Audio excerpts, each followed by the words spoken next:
Ons staan stil by Breitenbach se gedig, 'n tipe epistemologie van water. Breitenbach, 'n volronde figuur in die Afrikaanse letterkunde en die kuns. Hy's 'n digter, 'n skrywer, 'n skilder, vryheidsvegter, 'n vegter vir geregtigheid. In die ou dae het een van ons vorige ministers hom 'n terrorist genoem. Is die man wat skryf 'n tipe epistemologie van water. Goeie Christenstryders, dis 'n vreemde woord, 'n groot woord wat volgens die woordeboek eintlik maar neerkom op dit wat ons van iets weet, die kennis of die kennisteorie wat ons van iets het, is die epistemologie. Dit wat ons van iets weet. Ek gaan vir jou gee dit wat ons weet van water. Hierdie is 'n interessante verduideliking vir epistemologie, wat vir jou sê, ja, dit is wat ons weet. Dit is ook deel van epistemologie, dit wat ons glo, maar nog nie noodwendig weet nie, dit wat ons nog moet ontdek, maar moet jy asseblief nie laat afsit deur die prentjie nie.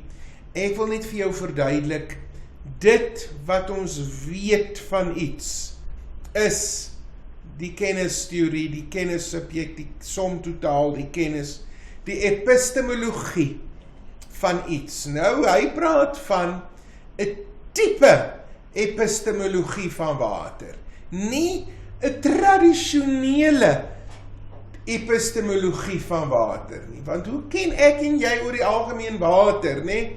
Water is lieflik, dis skool, dis suiwer en dis heel en dit bring nuwe groei, dis alles wat lieflik en mooi is. Ons ken die metaforiek uit die Bybel, Jesus die lewende water, almal wat dors het, kom na my toe.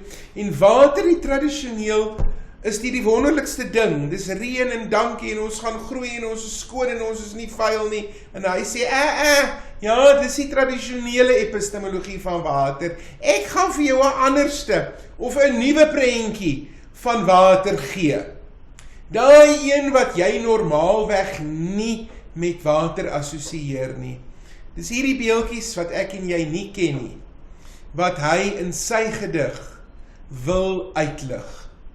Met ander woorde, 'n anderste soort, 'n soort epistemologie.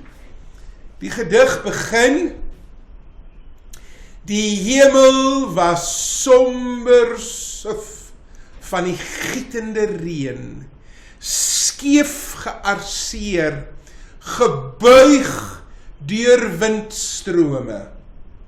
Dit was getint in vuur se kleure, voortgebring uit bliksemskigte, wat die wolke gereep en verfladder het. Die fakkels, waarvan die groot waters oor die oorspoelde valleie geslaan en oopgekloof het. En waar die ontbloot is, het die omgebuigde boomkruine sigbaar geword in die dieptes, dat jy daar kon sien. Saamgewriemel op die baie bergspitse, allerlei diere, die marmoetjies, die giraffes, die skuifelende reptiele, op laas getem, met die peupelmans en vroue, wat boontoe gevlug het, met kind en kraai. In die landerye, onder water se brandertoppe, was besaai van tafels, katels, arke, balies, kusyne, stompe, karavane, vrieskaste, kateders, kroegtoonbanke en 'n flottilje vlotte, saamgeflans in nood en vrees vir die dood. So glibberig, so log, waarop 'n norringvare 'n moere met kroos kon hurk, terwyl hulle arpeggios, ioniese krete en verwyte en jammerklagte uiter. lam geslaan deur die wind se woede, wat die waters laat rol het, tesame met die glinsterende groen lyke van die verdrinktes. 'n mompeling van dooie vleis, weer en weer en weer. Mense, as ek hierdie gedig gelees het, is ek moeg. Kom ons kyk gou wat sê die slim en geleerde mense oor die gedig, voor ons na hom kyk. Uit die aard van die saak een of ander natuurramp, nee? Maar toe hierdie gedig geskryf is, was Breitenberg in die tronk gewees, en dit is jare voor die tsunami in 2004, wat die meeste van ons daarom al van gehoor het, wat in ons leeftyd was. Hierdie gedig is 30 jaar vroeër geskryf, maar ja, dit wat daarin gebeur, herinner beslis aan 'n Bybelse vloed, nee? Met Noag se ark of wat ook al, nee? Want dit is asof daar 'n stroom van beelde wat ons sien van die oorstroming of van die vloed, wat deur die gedig vloei en stroom. Dis, ja, beeldspraak nie vreeslik baie nie, maar wel beeldryk. Daar's baie om te sien in die gedig. Dit is skatels en goed wat besaai is hieronder, nee? Die gedig is nie net beeldryk nie, hy is ook klankryk. My mond is moeg aan al die S en G klanke as ek hom lees, wat juist daar is om die krag en geweld van die natuurramp hoorbaar te maak. En dan het ons daar die opnoem van die goed, wat die mekaar en uiteenlopend is, nie, om hierdie chaotiese chaos en verwarring uit te beeld. Ek sê altyd vir my kinders, hierdie vloed, as jy lees, beskryf hy amper soos 'n fliek, 'n video, 'n musiekvideo, 'n gedigvideo. Jy moet sien, hy beskryf hoe die vloed soos 'n fliek voor jou afspeel. Julle sal sien, talle en jambement, ja, dit verstraag die tempo, omdat dit so baie is, en versnel nie noodwendig die tempo nie, maar dit versterk ook die idee van die waters wat vloei en aankom en vloei en deur die gedig beweeg. Julle moet my help, ek praat altyd hier van 3 strofes en dit is nie 3 strofes nie. Maar kyk, sy hele gedig bestaan uit 3 sinne. 'n kortetjie, 'n langer enetjie en 'n volgende enetjie. Vergeef my as ek dit net nou strofes begin noem. 3 sinne. Die eerste sin, eenvoudig. Dit skep vir ons die toneel van reën en wind. Nie sommer enige reën en wind nie. Gietende reën en stormwind. Die tweede sin, amper sê ek strofe, beskryf die uitwerking van die vloed, die verwoesting van die vloed op die natuur, mense en die diere. En daar in die laaste sin, dit wat sigbaar in die water is, of wat sigbaar is nadat die water weg is, alles wat ronddryf in die water, nee, die mense op die vlotte, die ontbindende lyke, dit is the aftermath. Daar is strofe 1, dit reën, gietende reën, stormwind, weerligstrale, helder, dit is soos fakkels, nee. Daar is strofe 2, kom ons staan stil, dis die verwoesting van die vloed op die natuur, die mense en die diere, nie strofe 2 nie, sin 2, en hier is sin 3, alles wat ronddryf in die water, nee. Die mense op die vlotte, die ontbindende lyke, jy het vir jou 'n vlot saam geflans, sê sy. En dan nou uit die aard van die saak in die slot die onaangename. Kom ons staan stil by reël 1. Die hemel was somber suf van die gietende reën. Ja, 3 woorde wat dalk aan ons onbekend kan wees. Somber, hierso, somber is bedruk, nee? Droewig, maar die hemel is bewolk, somber, vaal, vuil. Suf, ja, suf is, dis uitgereen, moeg gereen, versadig gereen, gereen, maar dit hou aan en aan en aan. Suf ook vir my soos die prentjie daar, nee? Nie helder nie. En dan gietende reën, ons ken die woord gieter, nee? Dit val in strome. Dis nie 'n sagte geelperske reën of so ietsiekies nie, dis 'n erge bui. Dit val in strome en dis aanhoudend. En uit die aard van die saak, om dit vir ons bewus te maak van wat se prentjie ek wil skep, het ons die alliterasie daar. En eintlik is dit 'n mens wat suf en moeg is, nee? Het ons uit die aard van die saak dan nou ook personifikasie. Die hemel was skeef gearseer, gebuig deur windstrome. Die woordeboek sê vir ons, as jy arseer, dan teken jy skadietinte en kolletjies. Skadiekleure bedoel ek, in ewewydige lyne. Met ander woorde, die hemel het so skeef gelyk, asof daar sulke die reën in sulke vlae geval het, nee, wat so skuins gelê het. Is 'n lieflike metafoor. Die ellips sê vir ons, die windstrome, die reën hou aan en aan en aan en aan, nee. Daar kom nie einde aan nie. Iemand het in 'n stadium baie opgewonde geraak oor windstrome, maar dit eintlik waterstrome of lugstrome moet wees, maar aan die hand van windstrome of lugstrome, aan die hand van lugstrome of waterstrome, het ons nou die samestelling windstrome. Ek noem dit maar net vir ingeval een of ander iemand nou weer 'n woord analogie uitdruk, en jy nie 'n idee het, waarna die mens kon verwys nie. Ek het dit iewers te raak gelees. Assonansie, die hemel was skeef gearseer. Ja, dalk moontlik, klankryk, definitief. Bottom line is, die wind het baie sterk en met rukbewegings gewaai. Ek wil hierby uitkom. Daar sien julle die skewe streepies, wat soos mens so skaduwee inteken, hè? Maar dis die reën, die hemel is so skeef ingekleur.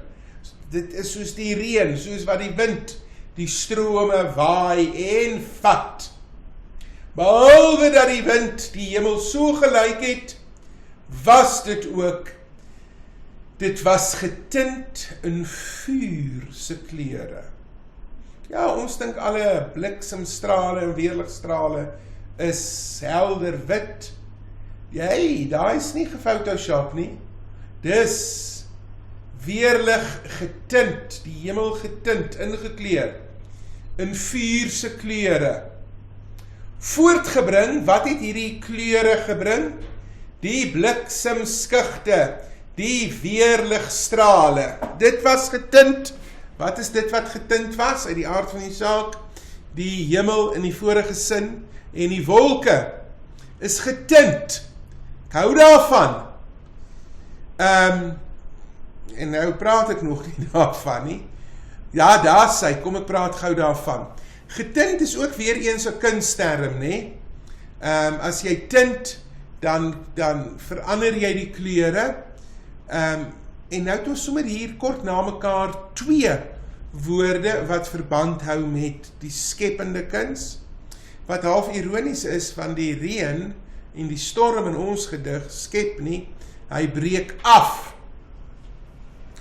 Ek wil stil staan by daai woordjie bliksemskugte, want 'n skug is eintlik 'n sonstraal, dit wat lig bring. Maar hier het ons die woord 'n bliksemskugte. Dis dan nou maar weer eens, nee, 'n weerligstraal, maar wat lig bring, wat die naglig helder maak, in uit die aard van die saak, die kleur van vuur.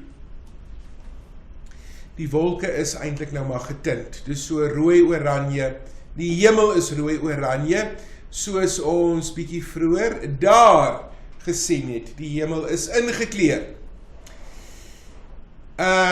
Bliksemskugte, weerligstrale wat gedoen het?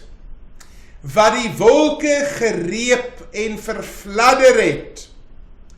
Die bliksemskugte het die wolke gereep en verfladder. Die mooiste metafoor vir my in Afrikaans, kyk daar, dit lyk asof die blou hemel aan reepies geskeur word. 'n Reep is as jy 'n stuk papier vat en jy skeer hom in sulke lang reepies. En dis presies wat ons daar moet sien. Die wolke word stukkend geskeur, soos jy 'n A4 velletjie verskeer. Sulke ding langerige reepe, né? Soos 'n stukkies papier. Dit is hoe sterk hierdie weerligstraal is. Hy vat die hemel, hy vat die wolke, en hy skeer dit op, soos ek en jy papier sal skeer, en dan verfladder die wolkies, rol dit weg, hierdie flou vlerkgeklap van 'n voeltjie, né? Dit fladder so weg. Die bliksemskugte is dan nou die fakkels. Weer 'n lieflike metafoor, né? Daai vlammende ligte. 'n Fakkel ken ons tog nou, né? Dit verwys na die weerligstrale. Die fladdering, wat ek met die vlerkgeklap van 'n duif oproep, is 10-1 die onreëlmatige beweging van die wolke, het iemand iewerste gesê.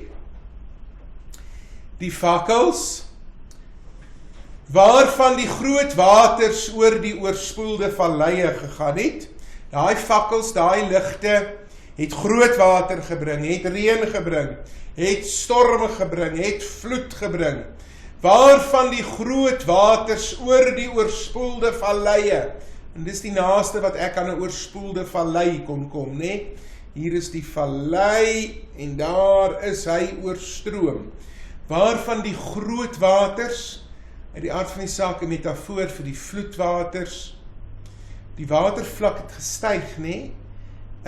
Want die vallei is oorspoel, oorstroom, waarvan die groot waters oor die oorspoelde valleie geslaan en oopgekloof het.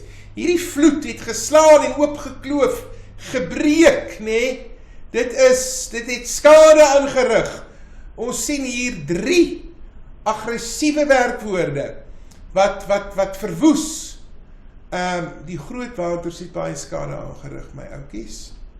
Maar daar waar die vallei dan nou weer ontbloot is, sigbaar gemaak is, het jy die omgebuigde boomkruine sigbaar geword in die dieptes. Daar sien jy die toppe van die bome sigbaar. Dis nou nie omgebuig op die prentjie nie, maar waar gaan ek nou moet soek om 'n omgebuigde boomkruin te sien. Maar omgebuig vorentoe in die rigting wat die water gevloei het, né? Stadig maar seker toe die water wegvloei, het die bome dan nou weer sigbaar geword in die dieptes. Want die water is nog baie diep. Dis net die toppe van die bome wat uitsteek, né? Die kruin is dan nou die top van die boom.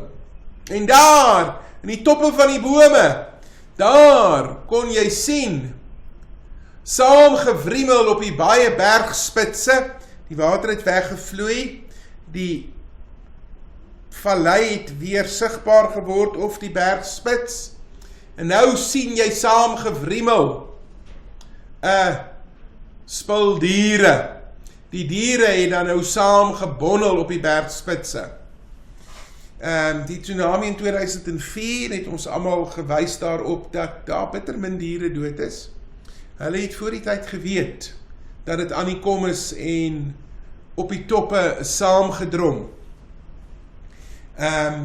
Dat jy daar saamgewriemel op die bergspitse kan sien, hier is beslis 'n ongewone woordorde, dat jy daar op die bergspitse saamgewriemel kon sien, maar hier saamgewriemel, lekker vroeg, sodat ons daai idee van hierdie diere, wemel, krioel, woel, wikkel, gaan mal, skuif rond. Ek kon ongelukkig nie giraffes en skuifelende reptiele sien op 'n bergspits nie, maar daar sien jy daarom 3 varkies op 'n dakse spits, op die nok, saamwriemel, in 'n oorstroming, allerlei diere, die marmooitjies, die giraffes, die skuifelende reptiele, en ek rus nie, want daar's nie kommas nie, daar is voegwoorde weggelaat wat daar moet wees, syndeton, syndeton as jy wil, solank jy weet, die voegwoorde is nie daar nie, hierdie diere, almal van groot na klein, is saamgebondel, geforseer, op hierdie bergspitse, en hulle wriemel en gaan mal en skuifel en grom en knom, maar dan kom die mense ook aan, en dan raak hulle rustiger, hulle raak bang, hulle reageer op die mens, daai wriemel word op laas getem, met die peupel mans en vroue, wat boontoe gaan, 'n gepeupel is 'n oproerige menigte, né? Vir die mekaar spil, ja, dit is die mekaar, dis jy en jou kind, en jy weet nie eens of het jou kind is, of wat er kind dit is nie, maar jy het 'n kind gevat, en jy gaan ook boontoe, en daar in hierdie mekaar spil, in hierdie vernietiging, beweeg die mense dan nou ook boontoe, op laas getem hierdie peupel mans en vroue, wat boontoe gevlug het, met kind en kraai, en dis die einde van ons sin. 2. Hulle het gevlug met hulle kind en kraai. As jy nie 'n kind nog kraai het nie, dan beteken ons jy het niks. Hierdie mense het niks. En al waarmee hulle gevlug het, is dit wat hulle kon kry. Hulle kind en kraai. Maar kind en kraai is niks. Hulle is met die minimum weg. Let op die alliterasie. Julle, daai dogtertjie het nie daai teddybeer gevat, omdat sy wil, nee. Dis omdat alles wat sy kon vat, dis al wat sy het. Met daai bietjie wat jy het hulle gevlug. En die landerye, begin van die 3de sin, en die landerye onder waterse brandertoppe, was besaai van tafels. Die landerye, is nie meer landerye nie, dis weggespoel, dis onder die water, en op die landerye het gaan val, die goed wat met die vloed saamgekom het, en die landerye, diep onder die waterse brandertoppe, daar bo het die water verby gegaan, en brandertjies gemaak, groot golwe wat soos branders lyk, die vloed lyk soos see, nee, dis 'n metafoor, branders, golwe, was besaai van tafels en katels en arke en balies, kusyne, stomp, ek moet dit nie so vinnig lees nie, want hy sit kommas tussen elkeen, dis nie soos net nou by die giraffes, die donkies en die marmooitjies, waar daar geen komma is nie, hier moet ek rus en hoor, katels, arke, balies, kusyne, stompe, karavane, vrieskaste. 'n katel is 'n bed, né? Balies is soos daai drom wat jy daar sien, dis 'n hol ding. Arkte kan kiste wees. Ander mense noem balies vate of mandjies of kuipe. Ek en jy moet weet, dis 'n de-mekaar spul, dis baie, dis groot en klein, dis uiteenlopend. Dit word mooi tog saamgebind deur die assonansie, die herhaling van die a's, maar dit gaan aan. Kateders, kroegtoonbanke en 'n flottilje vlotte. Die kateders sien jy daar tweede van regs af, daar gewoonlik staan die hoof agter hom in die saal en praat. Dis saamgevat. Kroegtoonbanke en op hierdie landerye is ook neergelê al hierdie goed, en dan bo op die water 'n flottilje vlotte. Dit allitereer lieflik. Flottilje sien jy daar links, Dit is 'n groep gevegskepe wat saam beweeg. Nou hierdie vlotte hieronder is soos 'n flotilje, né? Ons veg om oorlewing. Ons is in 'n oorlog gewikkel vir ons eie lewens. En jy kan sien, man, dit wat jy kan inspan as 'n vlot, is ingespan as 'n vlot. Dis vinnig saamgeflans. 'n Flotilje is 'n eskader ligte oorlogskepe. Mooi, nie pyne nie, kateder het ek bespreek. Die alliterasie en die klank het julle gesien. Ek wil uitkom by 'n flotilje vlotte saamgeflans. Die derde nee, is sommer net so saamgeflans. Dis sommer so vinnig aan mekaar geplak. Daar is nie tyd vir timmer en slaan en bou 'n boot nie, né? Dit wat kan dryf, daarop spring jy. En uit die aard van die saak, is dit op die volgende prentjie, ja, daai mense is nie noodwendig 'n familie nie. Almal is saamgeflans, saamgegooi. Op 'n vlot, verskillende mense, noodgedwonge, saamgevoeg, saam sit hulle nou bang daar op 'n vlot, saamgeflans in nood en vrees vir die dood. Die vlot is gebou, die mense is saamgesit in hulle nood en vrees. So glibberig, so log. Party mense sê, saamgeflanse nood en vrees vir die dood, is daai parentese iets wat die vlotte beskryf, glibberig en groot, oorvol, log, né? Glibberig, jy kan afgelei, dit beskryf die vlotte, wat hulle gebou het om te vlug van die water en dood.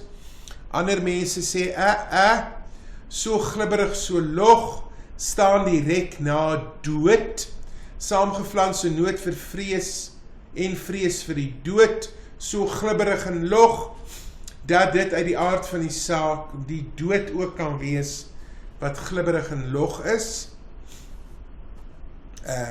Almal hoef nie daarmee saam te stem nie, maar hulle is nogal lief om te vra, wat se meerduidigheid is daar. Ek en jy moet verstaan, hierdie mense vlug, waarop 'n norring vare 'n moere met hulle kroos. Lieflike woorde wat jy nie sommer in Afrikaans hoor nie, né? Norring is 'n menigte, 'n spul mense, soos daar. Selfs die hond is gered. Vare 'n moere, jou vader en jou moeder is jou pa en jou ma, en jou vader en moeder is vaders en moeders. Waarop 'n norring vare 'n moere met kroos, maas en paas met kinders en honde en kleintjies en troeteldiere, jou kroos is jou kinders, né? Waarop 'n hele spul maas, paas en kinders kon hurk, terwyl hulle arpeggios ioniese krete gehoor word. Arpeggios ken die musiek, kinders. Dis 'n akkoord waarvan die note opeenvolgend in plaas van gelyktydig gespeel word. Ek kan nie sing of dit doen nie, maar dis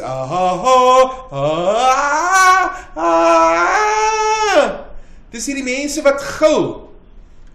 Dit klink soos nou arpeggios, maar dis ioniese krete. Kyk na daai dogtertjie, kan julle dink as sy moet begin gil, wat daar regs afgeneem is, dan hoor jy haar, dit hou aan en aan en aan. Hoe lang hou dit aan? Dit hou eons and eons aan, né? Ionies beteken tot in oneindigheid. Ja, as jy een van die mense is, wat beleef hoe een van daai mense gil wat verdrink, is dit iets wat jy vir die res van jou lewe in jou kop gaan draai. Eons, dit hou onbepaald aan, dis onmeentlik. Hulle gil en skree, terwyl hulle arpeggios ioniese krete, en nie net krete uiter nie, maar ook verwyte en jammerklagte uiter. Hulle uiter krete, verwyte en jammerklagte. lam geslaan. Kan wees, die mense is letterlik lam geslaan, nee? Dink terug aan daai dogtertjie, waar is sy? Sy hou vir 15, 35, 45 minute daar vas. As sy miskien gelukkig genoeg is om bevry te word, is daai spiertjies van haar lam. Hulle is lam geklou, hulle is fisies moeg. Maar as jy lam geslaan is, nee, is jy ook figuurlik, nee, jy's magteloos, jy kan niks doen nie. Daar's van jou en vir jou niks oor nie. Het kan ook wees, nee, jy so geslaan deur die natuur, deur die ramp, dat verlamming intree. Lam geslaan deur wat? Lam geslaan deur die wind se woede, wat die waters laat rol het, nee. Die wind stuur en die reën gebring, die wind en die afdraande maak die branders en stuur daai water aan. Dit hou net aan en aan en aan, die alliterasie van die wees sê dit vir ons, maar uit die aard van die saak ook die laat rol het, die herhaling van die woorde. Die wind is kwaad, die wind bring verwoesting, nee. Die personifikasie lief, jy kan lekker oor hom uitwy. Daar is nog 'n volgende laat rol, wat die waters laat rol het. En die ellips, dit hou aan. Daar sien julle die idee van branders en golwe, nee? Waar hierdie plaas, of dan nou landbou, stuk grond, gerol het. Laat rol het, tesame met die glinsterende groen lyke van die verdrinktes. Ja, dis nie mooi om te sê nie. Ons wil wegduins, maar dis die prentjie van water. Water gee nie net lewe nie, water bring nie net groei nie, water bring ook die dood. Die groen lyke van die verdrinktes. Groen, dalk party mense sê hulle is toe onder die plante en die boomtakke of wat ook al. Groen opgeblaas, verrot, vrot. Week later kom hulle verby gestryf. Die lyke van die verdrinktes. 'n mompeling. Jy hoor 'n onduidelike geluid. Dis die geluid van die lyke wat dryf, wat te mekaar skud, wat afblaas, wat opblaas, wat te mekaar skud. Waar is die G-alliterasie? Ons moet hom gaan haal. Groen lyke van die verdrinktes, 'n mompeling. Ek kry nie nou die ander G's nie. En dan is daar 'n enjambement, het iemand opgewys, wat vir jou wys, dit hou aan en aan en aan. Ek wil uitkom by die mompeling van die dooie vleis. Daai dooie vleis, daai dooie lyke, daai mense mompel. Is daai geluid, as jy vis vang, dan hoor jy die water kabbel. Nou hoor jy nie die water kabbel op die wal van die water nie, jy hoor die lyke teen mekaar aanskuur. Van dooie vleis weer en weer en weer. Dink aan die geluide wat saamgaan. En kyk dan maar liewerste vir die bees hier regs onder, wat ook opblaas en boontoe kom en vaswaai. Kort net nog, party mense word eers na 3 dae onder die water vrygestel. Na 'n week pop hulle opgeblaas. Van dooie vleis, weer en weer en weer. Dis die lyke wat uitspoel, nee? Die herhaling, die omvang van hierdie natuurramp. En dit hou net aan, nog met 'n ellips. Die nagevolge van hierdie ramp gaan nog lank daar wees. Wonder of verklaar is maar net 'n herhaling, nee? Jy kry dit so op verskillende plekke, die aanhoudende voortrol van die water, nou is die lyke wat voortrol, lieflik. Ja, ek is klaar met die manier wat ek in my klas na die gedig kyk. Dankie dat jy vasgebyt het tot hier.